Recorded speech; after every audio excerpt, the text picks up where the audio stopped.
clear of the closing doors, please. Welcome to Subway Sports Talk. My name is Peter Kennedy, and I am your host. Thank you for joining us, as always, on Apple Podcast app, Spotify, and on YouTube. Reminder, you can also watch the podcast on Spotify. So if you're a Spotify podcast listener like myself, you can turn that app up, open it up, see our beautiful faces while we make these beautiful picks, because it's week 10, and the boys are back to make some more NFL picks. I am unprepared and don't have our records in front of me because I'm stupid, but I will say this. I believe that we are combined either 10 or 11 games over 500, and I will pull this up on the spot to get there, but I'll give Mark Shenloogian, who's not here, the first shout out of the day. He went 3-0 last week, his first 3-0 of the year.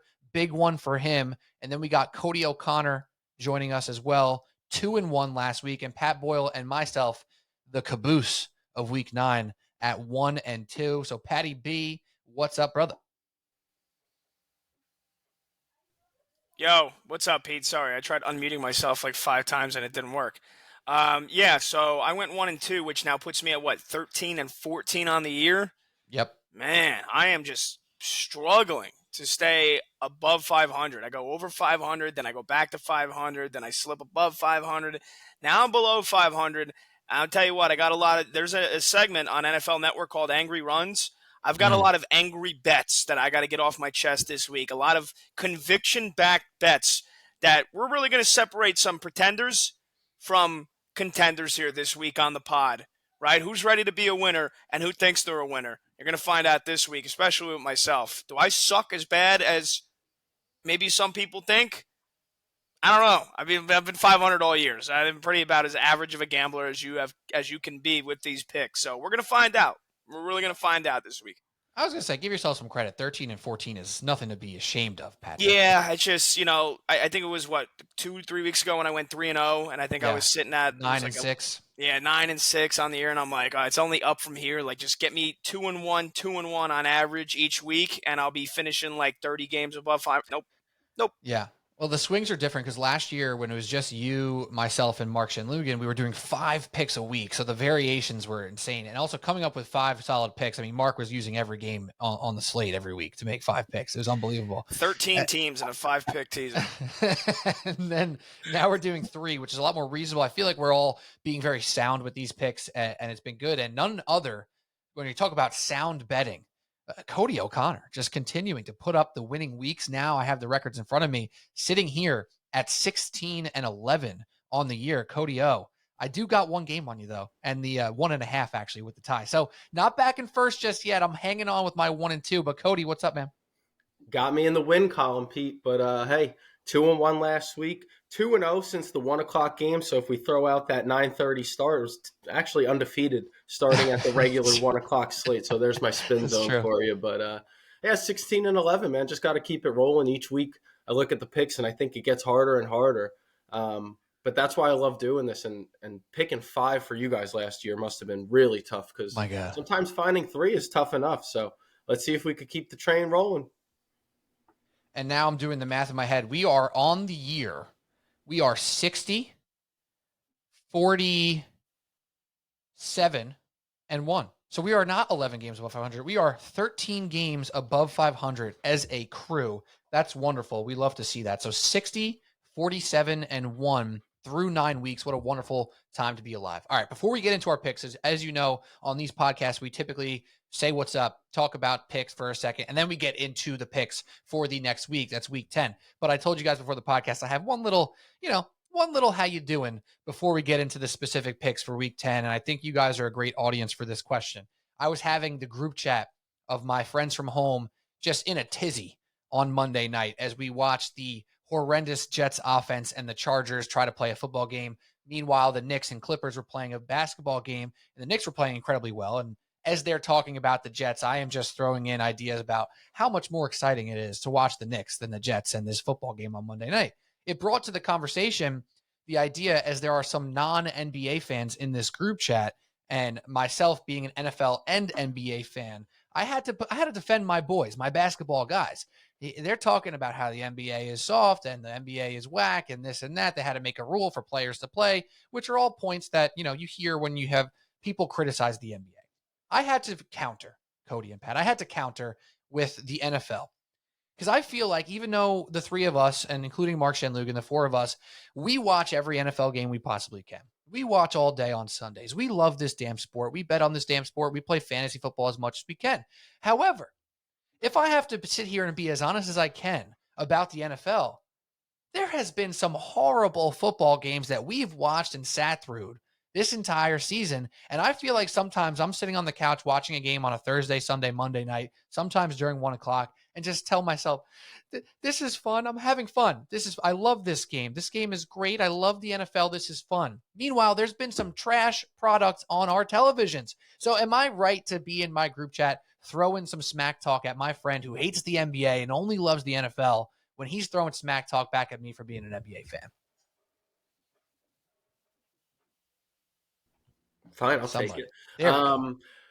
It's funny. I've often thought this, like, if there wasn't gambling and fantasy and survivor pools and the other pools and whatever that you do with the NFL, would it pique my interest just as much as just like a regular NBA game? And I'm not honestly sure. I think it's close enough that you'd actually have the conversation, especially guys like us who are watching, a random Pacers Bucks tonight, who are on TV. But it's close enough to have the conversation in my eyes, because the thing I love so much about football is all the action that I have going along with it each week, which makes football king. Like, don't get me wrong, to me, football's king.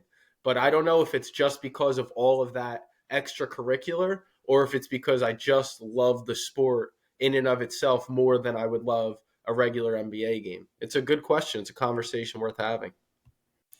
I think the fact that I'm going to probably watch all of Tyson Bagent and the Bears versus horrible Bryce Young to this point in his career and the Panthers, and what might be the worst game of the year, and I'm probably going to watch zero NBA tonight.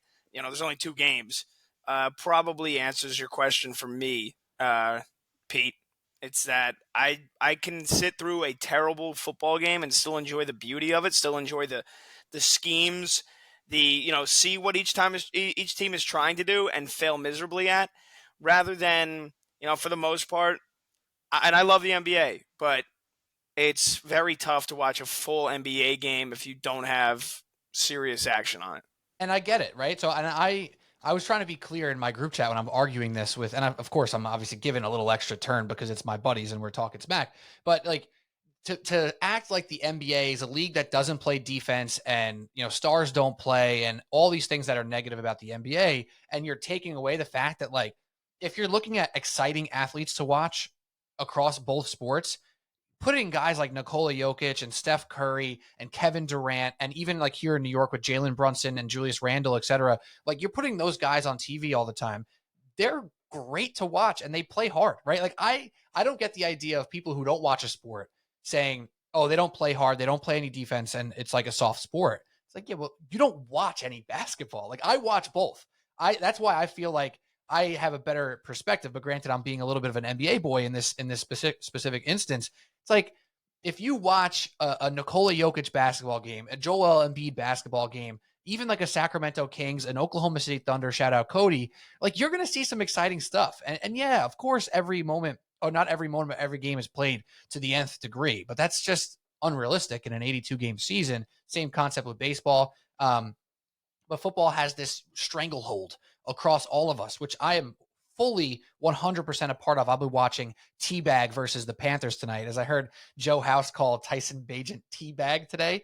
And that made me happy. I'm not going to lie. So Teabag versus Bryce Young, I'm locked in. I'm curious what's going to happen. But if they were playing 3 times a week, bro, I am not watching Tyson Bagent on a Tuesday when the Knicks are playing, when Jokic is going up against LeBron, right? Like, I think that's where it gets a little bit iffy, and people aren't basketball fans or not basketball fans. I don't know. I thought it was an interesting way to start today's podcast, but nonetheless, let's digress and move on to these NFL picks. So again, to recap, 13 games above 500 through 9 weeks for us 3 or us 4.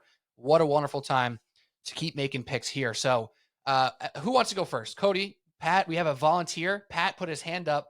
Patty B, hit us with your first pick here in week 10.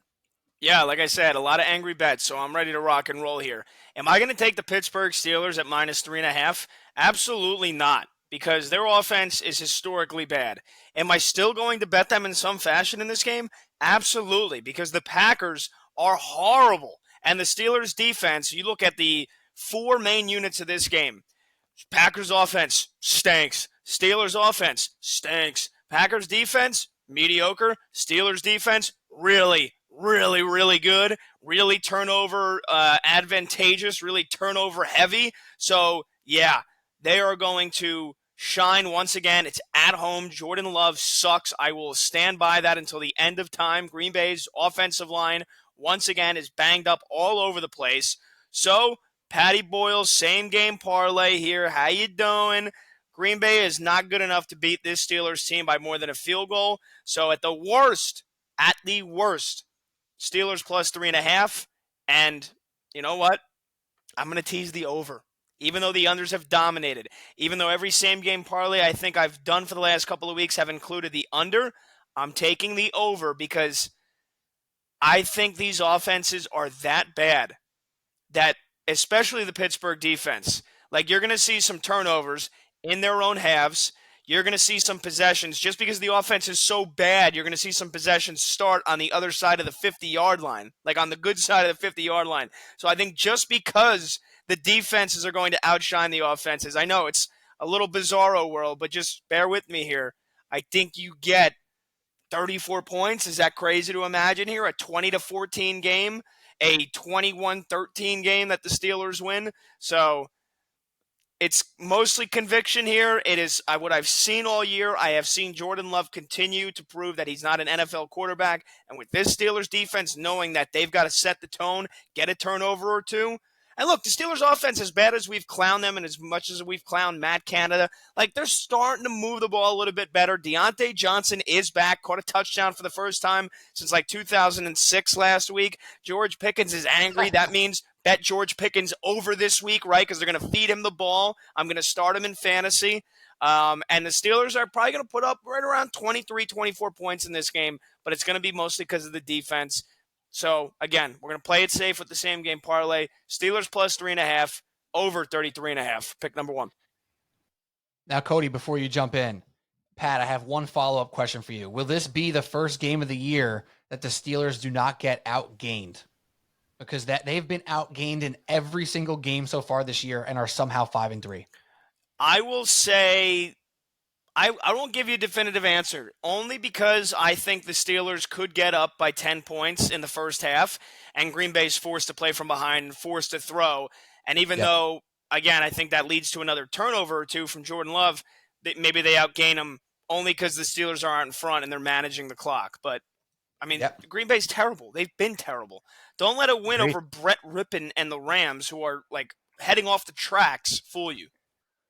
Couldn't agree more. I mean, the Steelers are so frustrating because they're like not good at anything in particular outside of like a couple defensive spots, but they're 5-3. You know, throw out the logic. I heard Raheem. I was about to call him Raheem the Dream. The Nostradamus, as they call him on the Ringer Gambling Show. He was just saying you got to throw out logic sometime. You got to take it when it comes down to Mike Tomlin and that Steelers team. Take the logic and throw it out the window. Throw out the record book. Mike Tomlin. Cody O'Connor, hit us with your first pick. Yeah, it's funny, Pat. I was looking at the Steelers too and almost took them standalone, but then to cover any type of spread does scare you a little bit. So I was with you. They could end up being a pool pick, but mostly there, it's the Packers are bad. I mean, I'm with you 100%. The Packers are just not good. But that has nothing to do with pick number one, which will end up being a standalone pick. I asked you guys. I asked a couple chats. I had to make sure this guy was healthy to make sure this was going to be my pick. But pick number one for me, which is usually my most confident, and it is again this week, it's the San Francisco 49ers, straight up -3 against the Jags in Jacksonville. I have Jags futures. I like the Jags a lot. I had the Bengals to beat San Fran to make it 3 in a row, where I think a lot of people felt like no way this team loses 3 in a row. Well, here off the bye, I think there is no way they lose 4 in a row. Trent Williams back is absolutely huge. Deebo Samuel back is huge. Brock Purdy's the type of guy that needs the pieces around him, which is not an insult to Brock Purdy. That is about 90 to 95% of quarterbacks in the NFL need those pieces around them to be healthy, to be clicking. He is not an exception to that. He is a big part of that. And if they have those pieces rolling, if they can get in front, if they don't have to play from behind, get the run game going, control possession, control the clock, the San Francisco 49ers should be able to push or whatever term I'm looking for, but essentially impose their will. Thank you. I got it, guys. Don't worry about that. They should be able to impose their will. Big dudes up front, right? San Francisco football. So get out in front, run the ball. San Fran -3 straight up, -110. Pick number 1. That's such an interesting game. That whole Niners thing. They've lost 3 in a row. They have a bye mixed into that as well. Can you imagine them going down 4 games in a row, which definitely makes me feel similarly to you, Cody, about following the 49ers here. The Jags have been my darling, though, this year. There are too many futures in the Jags this year. They've been frisky. Some of their stats are underlyingly good. Who's to say? But, I mean, it's hard to go against the Niners. I'm staying away from that one, most likely just because I have all this future built up with the Jaguars, so I'm staying away. But I like it. I like both your first picks, even though the Steelers have drove me nuts this year when I bet against them and they somehow cover stupid spreads. Nonetheless, let's move on to my first pick. I'm going with a straight bet. I'm going Seattle Seahawks -6.5 at home against the Washington Commanders. This one comes down to the way the Seahawks respond to getting blown out. They got embarrassed by the Ravens last week. They've been embarrassed before in this season. They got wiped in week 1 against the Rams. What do? Come back and beat the Lions in overtime. They have done really well, more importantly, against bad teams this year. So against teams that are under 500, the Seahawks are winning handedly. They won by 10 against the Cardinals. They won by 21 against the New York Giants. They won by 10 against the Carolina Panthers. The Commanders, that other shoe is dropping. They obviously traded some talent off of their defensive side of the ball. I think that's going to be big for Kenneth Walker with a few of their defensive linemen not being in town anymore. Sam Howell's put up all these numbers, and that's really sweet and whatnot. That's large in part due to game script as well for the Commanders. I think their franchise is making the decision for them. They're going to continue to compete as much as they can. However, I don't expect them to be able to compete with this Seahawks team. I love going for a team after getting embarrassed. After a good team gets embarrassed, you expect them to bounce back. And that's the thing I've been doing a lot this year. Betting against the team that looked great the week before, betting on the team that looked horrible the week before. And those numbers about the Seahawks winning by double digits or more, well, you can't go more than double digits. They ain't winning by 100. But you know what I mean. Winning by 10, winning by 20 against these below 500 teams, that's great for me. On top of that, the Seahawks, they're averaging almost 5.8. Well, they're averaging 5.7 yards per play on offense. Put that up against this Commanders defense losing some of their best players before this trade deadline clicked. And I just don't see it. I also love the Seahawks defense in this spot. I snagged them in fantasy in a couple spots because they're prone to causing some turnovers. And Sam Howell will throw a few bad ones. So I think the Seahawks run with this one. -6.5. Don't even have to tease them. Don't have to do nothing. If I feel really frisky, let's get alternate spread up in this one. But that's not what we do here on Subway Sports Talk. We get dubs, and I think I got a dub with Seahawks -6.5.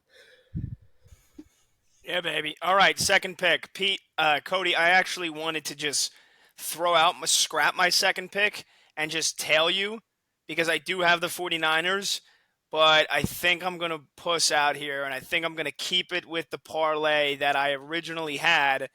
And that is, I'm going. Yeah, I know. Watch the record books. Boo that man. Because you know the second leg is going to lose, right? You know the Niners are going to win by double digits, and this second team is going to end up costing me. But I don't care. I have had enough, and they've been great. Like it's not like we haven't watched them blow out back-to-back playoff teams here these last couple of weeks. But I haven't had enough of the slobber fest for the Baltimore Ravens, right? I've had enough of it, and back-to-back teams 2 out of the last 3 weeks because they kind of sweat a little bit against Arizona. They actually didn't cover that game, but they blew out Seattle. They blew out the Lions. It is time for the Baltimore Ravens to come back down to earth. So I am taking the Niners and getting them to +3.5, and I'm taking the Brownies, and I'm only bumping them up a couple points, +10.5. If I think there's a week to bet against the Ravens, it is this one. I'm going with a couple of road teams, and in the case of the Brownies, I'll start there. A road dog, Jesse James, right? Because this is a divisional game. These two teams always play ugly football game every time they get together. And I know, the question mark of Deshaun Watson and what does he look like and is he a good quarterback? The case is there have been a couple of elite defenses. The Ravens are one of them. The Browns have been even better. The Browns defense has been unbelievable in shutting down quarterbacks, and they're going to shut down Lamar Jackson, right? I fully believe that they will have a plan for him. They will have a plan for this Ravens run game, which if you stack the box and take it away, which the Browns have done, I don't think the Ravens are as elite as they've looked the last couple of weeks here. I think the Browns are going to run the ball. I think they have sort of absorbed the loss of Nick Chubb here. That being said, they're missing their bookend tackles, right? Jack Conklin went out, I think, early in the season, and now Jedrick Wills is on IR. So it's not going to be pretty, and this is probably going to be a low-scoring game, and maybe I'm going to be kicking myself at the end of the day that I didn't just take the under in this game and that I decided to jump on Brown's side with the points. But this Browns defense has been legit all year long, no matter who they've played, and they've done it with P.J. Walker half the way. I think Deshaun Watson, I'm going to believe that Deshaun Watson is somewhat close to 100% health. And if that's the case, I just, again, this Browns defense is going to keep this within 10 points. Divisional game, it's going to be ugly. It's going to be scrappy. The Browns are ready for this challenge. They're looking for revenge from the last time they played the Ravens, and they got absolutely destroyed. So they are going to be up for this one. I trust the Browns keep it within 10. And then most of the same reason that Cody gave for the Niners. Coming off the bye, 3 losses in a row. Trent Williams coming back. Debo is back. Right, like when this team's healthy, we know how damn good they are. You add Chase Young into the mix. I'm not sure how many snaps he'll get, but, you just add another bona fide weapon to this defense, and the Jags are another team that is due for some aggression, right? After back-to-back wins in London, and then they beat the Colts, Saints, and the Steelers. Come on, let's be real. The Niners should win this game 9 times out of 10. And again, if the Browns end up losing by 13 and the Niners blow them out, Cody, you can clip this. You can come back to this very moment and you can laugh at me. But for now, I'm going to play it safe, buy some points with both teams. Niners plus 3.5, Browns plus 10.5. That's minus 105. Seemingly a couple times recently, Pat, you've been able to lead me perfectly into my pick. And I'll tell you one thing. I will not be laughing at you if the Browns lose by 13 points, as I've got a 2-legger, and leg number 1 is the Browns plus 12.5, ironically as that may sound. For a lot of the reasons you mentioned, ugly division game, low scoring, Browns defense has been able to keep them in games. Deshaun Watson actually looked pretty good last week, and he should only get healthier, presumably, from that injury. So you should have relatively the full arsenal of the Browns, obviously minus Nick Chubb. And there's a lot of law of averages, I think, for this type of pick, where it's almost like, can the Ravens really just blow out the NFL? Are they going to beat team after team, good team at that, and beat them down like this? Detroit, Seattle. Well, that's what they do to the NFC. The AFC is a little bit of a different story. And I think the Browns are going to be able to keep this close. And I guess what I'm telling you with this pick is I feel a little more comfortable to buy the Browns up than I do to take the Ravens on the money line. So I do think it's somewhere in the middle of that, but picking one of the two sides, I chose to buy the Browns up rather than buying the Ravens down. And so that shows you where I'm thinking with leg number 1. Leg number 2, another dog, but a home dog, and I'm buying them up to plus 8.5, and that's the Minnesota Vikings with Josh Dobbs. And we've said this before, but I do not trust the Saints to blow teams out.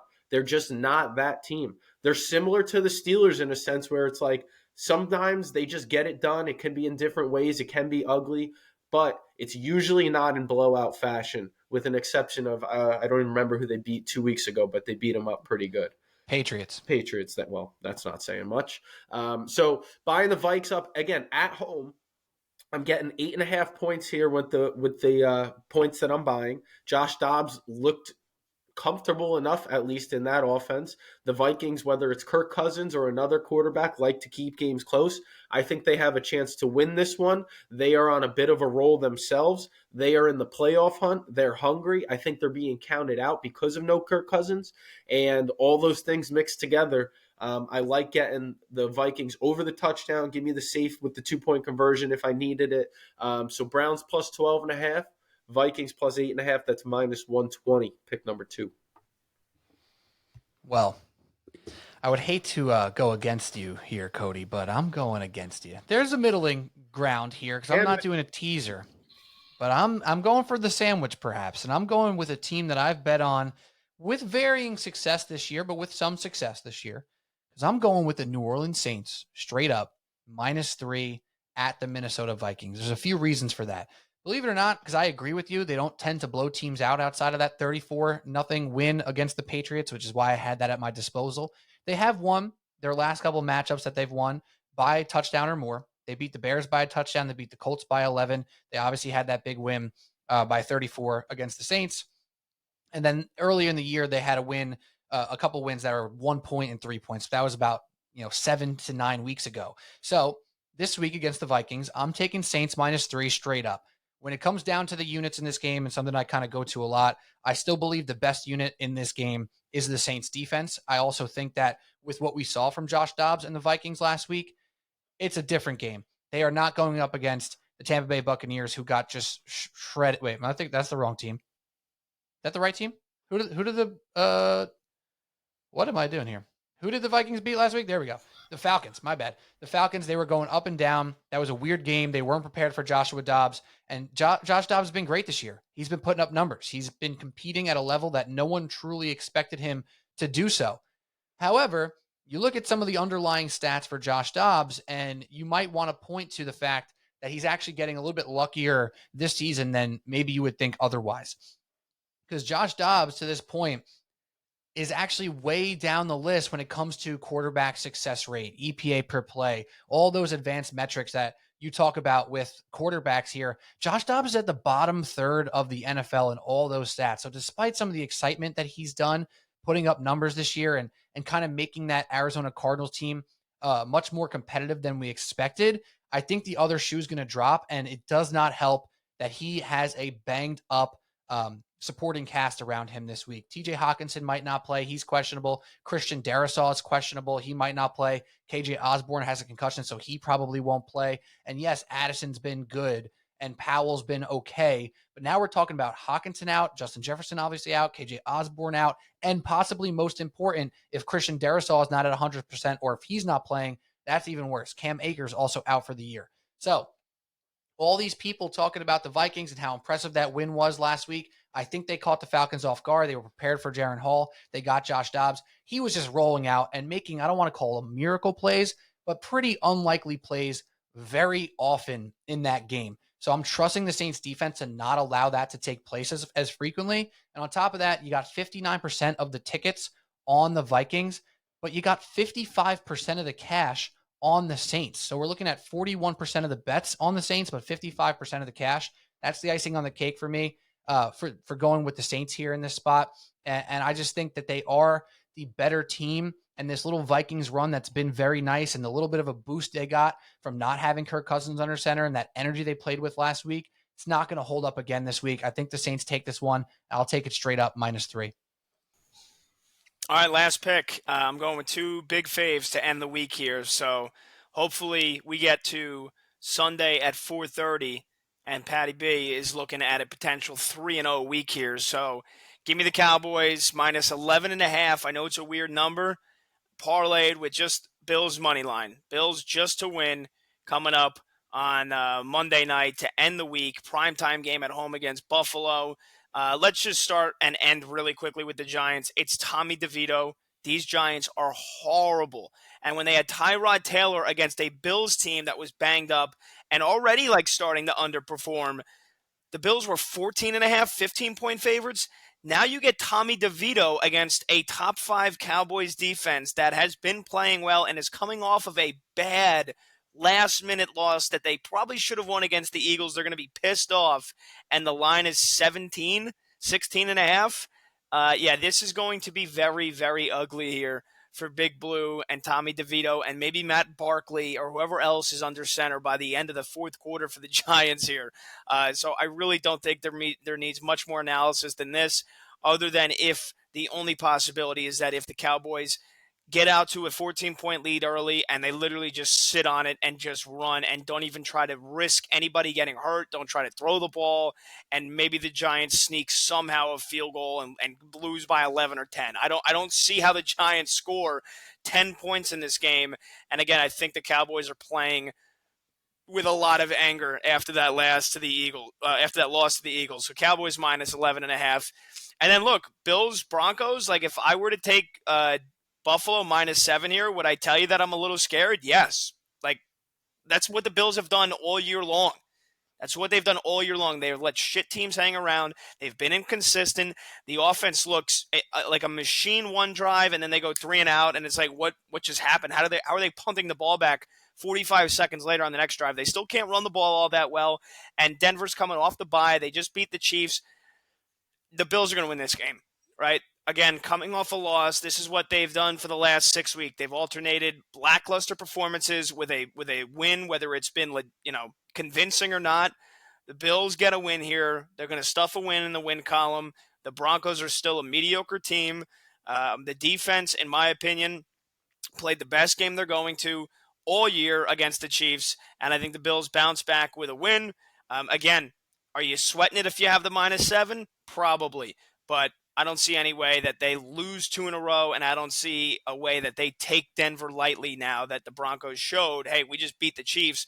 Okay, they're not the laughing stock of the league. We got to come out and kick some ass. So I love this parlay. Cowboys minus 11.5, Bills money line. And where's Mark Shenloogian? How does it lose? How does it lose? Who blows up this parlay here? Can't lose. That whole pick. I was debating my final one, which I had in place already, and now I was thinking, do I switch it? I went to the old gods. I flipped my phone as if it was a coin to decide which one I was going to do, and I'm sticking with the original. So leg number 1 is going to be Bengals Texans over 39.5. I got burnt with an over last week straight up. I was close enough to taking the over straight up at 46.5.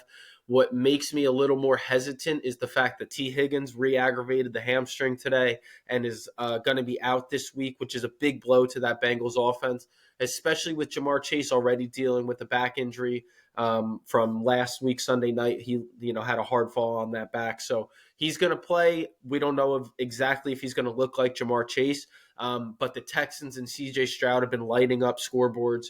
Joe Burrow and the Bengals offense, even without T. Higgins, I think still have more than enough to put up the points and to get a win this week. And I think if they do get that win, it's going to be in a higher scoring game. But I feel more comfortable buying it down. And I look for a second sandwich here. And this is something of a law of averages, but it's only a Cody law of averages. But eventually, maybe, just one time, I had to back him. And I'm going to do it with Russell Wilson and the Denver Broncos. I know, drop the jaws, shock on the face, but I'm going to buy him up to plus 14.5. So I don't need him to win. I just need him to stay close enough because the Bills have not looked like that juggernaut Bills recently. The defense is really, really hurt with injuries, and it's shown. And the Broncos and Russell Wilson have been playing better football. That's just the fact of the matter. They've won a couple straight. They got a bye last week, and they are at least somewhat in the mix where their season is back in the balance. And I've never really gotten to do this on the podcast, and I don't want to go too far, but when I've mentioned this about Russell Wilson, and I've texted you guys about it, but I don't think I've ever actually said it here on the podcast, and that's on me. When I talk about him in this sense, it is always relative to his previous status in the league, the contract he got, the assets that were given up. It's very similar to when I talk about someone like Rudy Gobert in the NBA. I don't actually think Rudy Gobert's the worst player in the NBA, but he got traded for like 4 first-round picks and has a massive deal that I don't think he's worth the money on.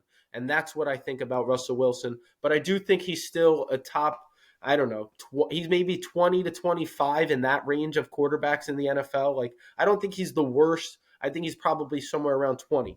So at 20, I think he's good enough to cover 14.5 against a dismantled Bills defense, albeit on the road. But the defense has looked a lot better. The team as a whole has looked a lot better. Maybe it's a little more time for Sean Payton to get used to the guys and them, him, whatever it is. 14.5 for them, over 39.5 for the Bengals and Texans. That's pick number 3.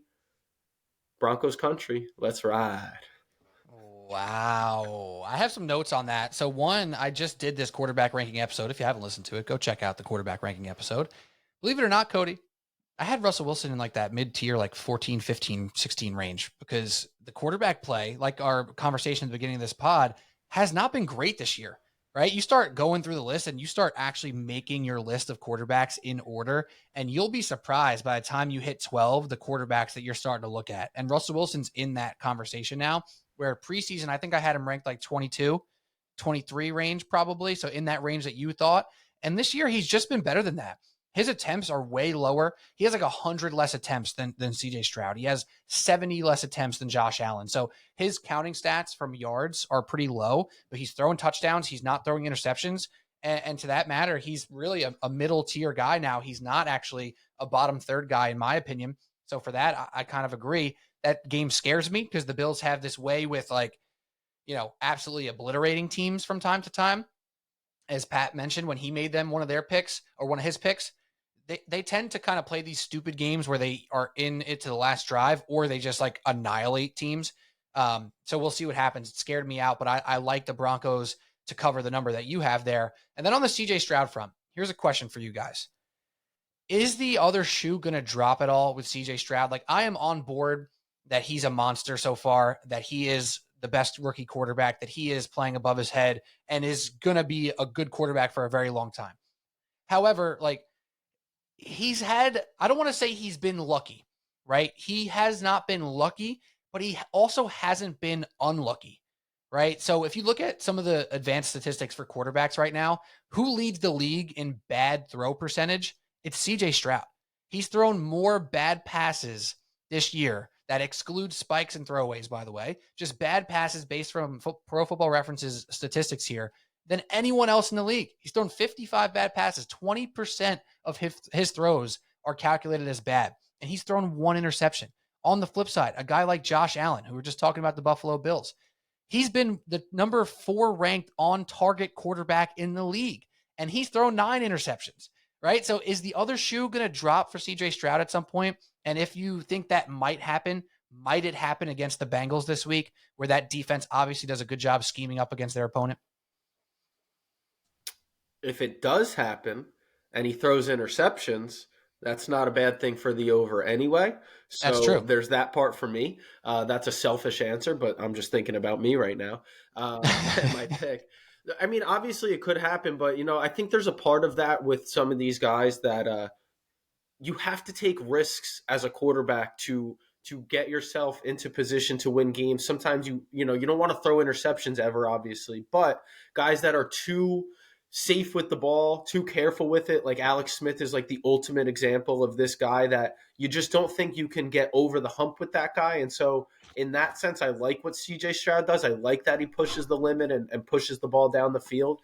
It probably will result in more interceptions, especially if the numbers allude to it the way you do. But I like what I've seen from him. So if that much is what you're asking, I really like CJ Stroud, the runaway rookie of the year in my eyes. And I agree, right? Like, he's been awesome. I love him too. Watching him has been incredible. I call it the dad test, Cody. I feel like you'll appreciate this. The dad test is like, my dad doesn't watch as much NFL as he used to, but he still watches on Sundays. He's just not, he's not watching Red Zone. He's not gambling. He's not playing fantasy. So he's not super duper locked in. And him and I watched like basically the entire Texans comeback last week. And he had multiple moments where he was like, wow, who is this guy? Like, that's some incredible throws that he's making, right? It's a dad test. Like, he hasn't seen him yet. He doesn't really know the hype, but he saw him and was just impressed by the eye test. And I'm like, yeah, he passes that test all day long. And I think the numbers are probably a little bit, sketchy to say he's going to now blow up this week against the Bengals. But I just want to throw it out there because I feel like it's a worthy, at least, conversation. But all right, let me make my last pick here. And I'm going with another straight pick. So I'm 3 straight bets this week here in week 10. I think it might be the second time I have no teasers, maybe the first time all year with no teasers. But here's a pick that's going to make you hold your nose a little bit and going to make you a little bit uncomfortable because they just played a horrendous game on one side of the ball in primetime, and they're back on primetime.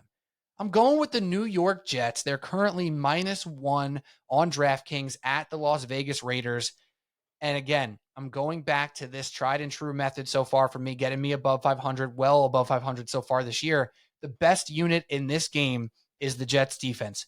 They played phenomenal football against a much better offense than the Raiders, that being the Los Angeles Chargers on Monday night. They gave up 2 technically offensive touchdowns, but one of them was after a pick to the 1-yard line, so I'm not really counting that. 1 offensive touchdown to the Chargers. They lost 3 fumbles. They gave up a punt return touchdown. That was the only reason that game wasn't close.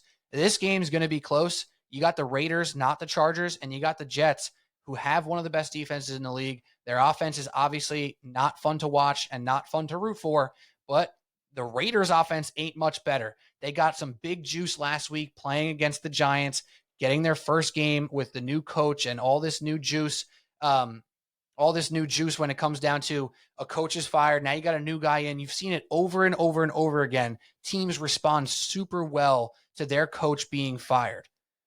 Now we're in week 2. The Raiders are still the Raiders. They're not ultra talented. Their defense is good. Max Crosby will probably get on Zach Wilson's ass from time to time on Sunday night. But when it comes down to who's going to win this game, the Jets are the better team. The Jets have the best unit in this game.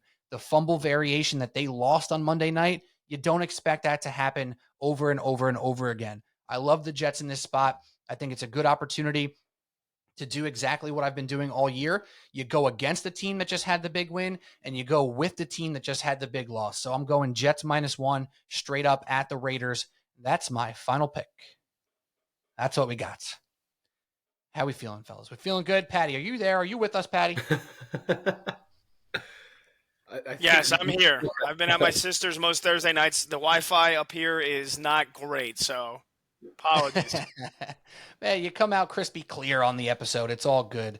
Cody, how you feeling? I feel great. I feel great every Thursday night we make the picks. I know I'm going 3-0 on Thursday, and then Sunday comes around, and the nerves start kicking in. I get a little worried. I got a London game, and the Dolphins and the Chiefs can't move the ball, and all of a sudden you're 0-1, and you're worried that you're going to go 0-3. I had my cousin tailing picks this week too, so I had a little extra pressure on me, But we came through last week. Let's come through again this week.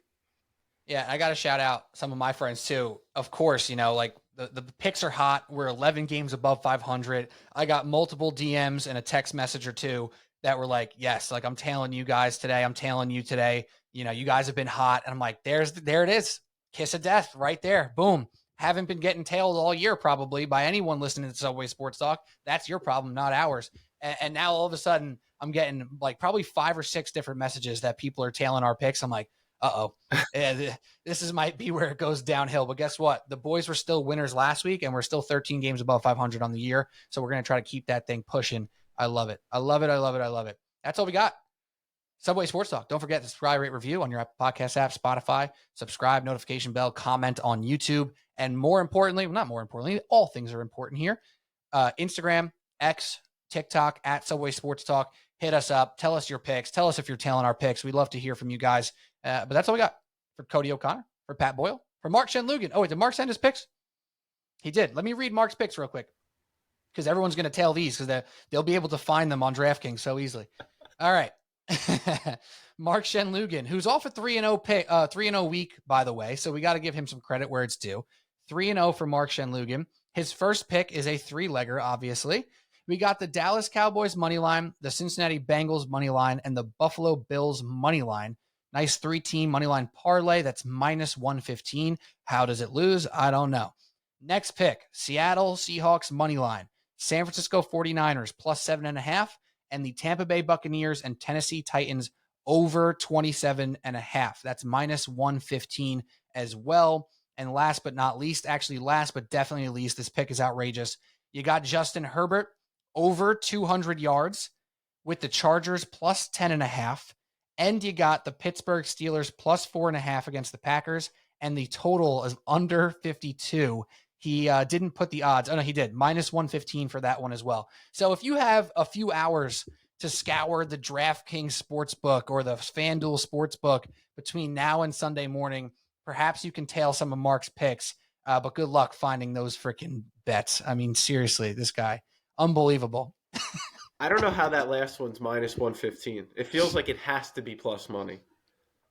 I mean, I think the over-under in that Packers game, let me just do this real quick. The over-under in that Packers game is 39, and he bought it to under 52, which is just, it really is impressive. We love to bust his chops. And but he texted us these picks. He's on a flight right now. And he goes, hopefully that last pick makes you all want to roast the fuck out of me on the pod right now. But here you are, Mark. Here we are. Success. He's the best. I love you, Mark. We miss you on the podcast. Congrats on passing your test. Yeah. Hopefully you flying safe to North Carolina. Pat's shaking his head. Pat, you have any last words from Mark Shenloogian? Never change, Mark. Please never change. That's all we got. Subway Sports Talk for Mark Shenloogian, Cody O'Connor, Pat Boyle, and myself, Pete Kennedy. We love you all. Hopefully you love our picks too. Cheers.